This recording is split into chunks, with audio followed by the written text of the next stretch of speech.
Hi everybody, it's a beautiful day. I've got the trailer hooked up. That means I'm gonna buy something, potentially. If it's not a giant pile of poopy. So, I'm gonna go look at this car.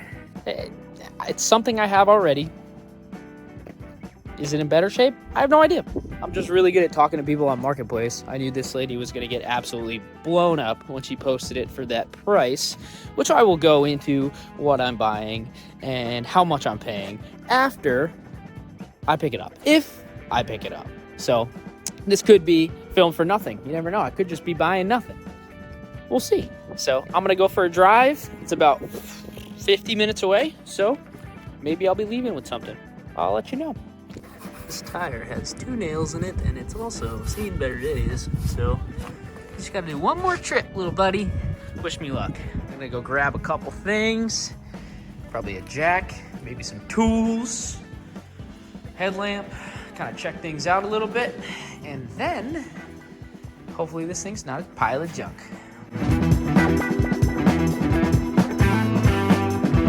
All right, everybody, I just left the house with the car, and I didn't buy it. I passed on the deal. It was a 1990 240 SX, and it was a little rougher than I was expecting. Somehow I got first dibs to look at it, which is pretty cool. It's got a little more rust than I wanted. If it wasn't as rusty, I think it would have been a good deal. And it had an engine. It was an automatic transmission. It was a single cam. But there is no reason for me to buy that car when I have one that is a little cleaner. Let me show you guys my project. This is my 1991 Nissan 240 SX.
This is my 1991 Nissan 240SX, and it is my first drift car.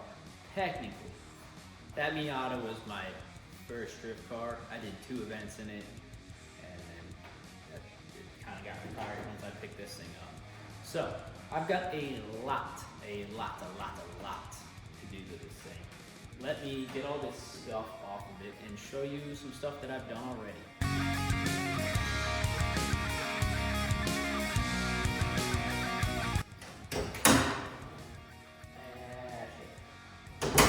I need a pole.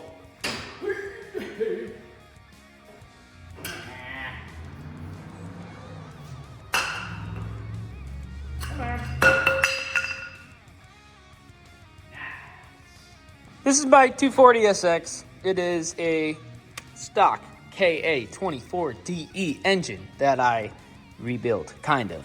Like I basically took the entire top end apart and left the bottom end. So I took it down to a short block and refreshed everything. It's regasketed. Everything's good up top. It has good compression, so I didn't really want to play with it too much. And now I pulled it originally to fix some rust. So I have tubbed the inside, and it came out really good. Don't mind the dust and crust in there, but it came out surprisingly good for me doing it and not knowing what I was doing. So, tub the front end. Everything's all painted. The engine's plopped in there, nice. And the engine wiring doesn't look great, but it's all there.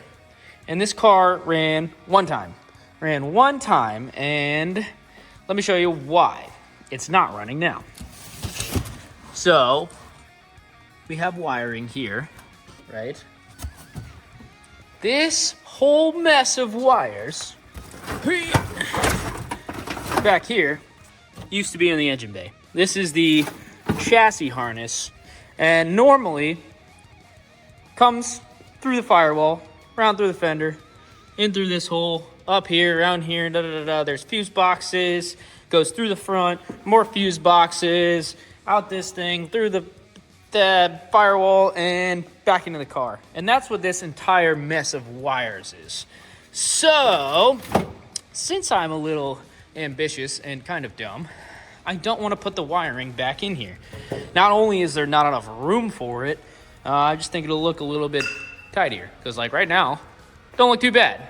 Don't mind my custom intercooler piping as the intake. That's obviously not permanent, but I couldn't fit the factory intake boot thing with this.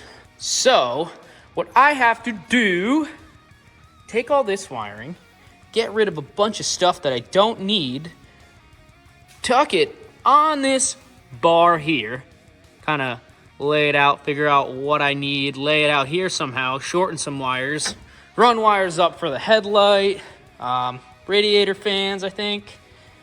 I don't think much else, really. I don't have horns, don't really need any of that. So I have to get rid of a bunch of wires in that harness. That's job number one.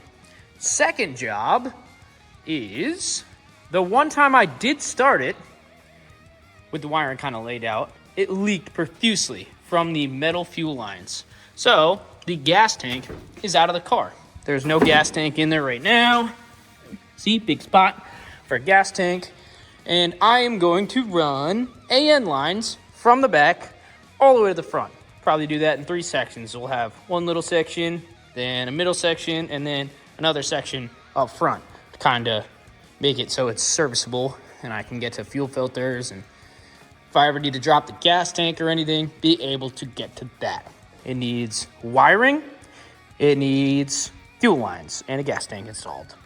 As far as aesthetics go, this being a drift car, of course I want to make it nice for no reason. So I have it completely prepped. There was not even completely prepped, but I have it all sanded down, marked where little pinholes are. So lots of Bondo. The top has hail damage. The trunk has some rust and damage, and the whole thing needs to be prepped basically. I have a little rust spot here. Kind of have some dings and dents. These fenders are fine for me to use. I've got a nice bash bar, and I have another nice bash bar. I didn't make these ones. Don't worry, these ones came out really good. So I also have some 3-piece wheels that I'm going to be redoing in probably the next video. Get those all together and get some mid-build motivation and get rid of the teehees, the little 16-inch teehees. These are cracked. Every single one of them is cracked. I think this one is cracked like this big, so they're not really worth a whole hell of a lot to me. And I think they'll look a lot better on the wheels that I have. I have, where is it? A KBD body kit. Everybody hates on KBD. I got the rest of it up there, kind of hiding away. Everybody hates on it. But for drifting, realistically, I'm gonna hit stuff. I load this thing on the trailer like an animal. And this is KBD. And honestly, dude, I love it. I don't care if you don't like it, that's fine. I've always had it fit nicely. You can't really tell it's fitting out of place or anything. So I have a full KBD, the cheap one. There's a BN Sport Rep kit, and then there's the cheap one. I got the cheap one. It's $560 or something for front and side and back. So, cheap kit. I think it'll look pretty neat once I'm done with it.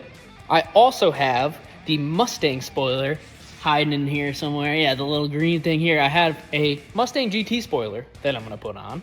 And basically, once all that's on the car, I need to paint it. I was going to paint my car yellow because that was our thing last year.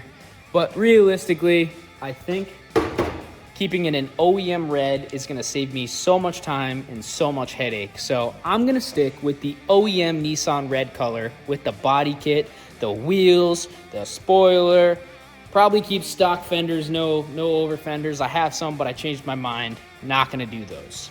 So after looking at that Nissan earlier today, it really lit a fire under my ass in order to start working on my drift car. This one is so much better than that last car that I just looked at. So I am going to start working on this on the channel. First thing, probably the gas tank. Probably get the AN lines in the gas tank. Second thing, wiring. Third thing, bodywork? I don't know. Fourth thing, interior. Fifth thing, brakes in this. I got so much to do, but you're gonna see it all on this channel. So I hope you guys are ready for some Nissan content. These cars are giant piles of garbage, but I like to slide them, so we're gonna work on that. I hope you guys are interested in seeing my drift build. Georgie is kind of like a, hey, it's a drift car, but like this one, I kind of want it to be a little more serious.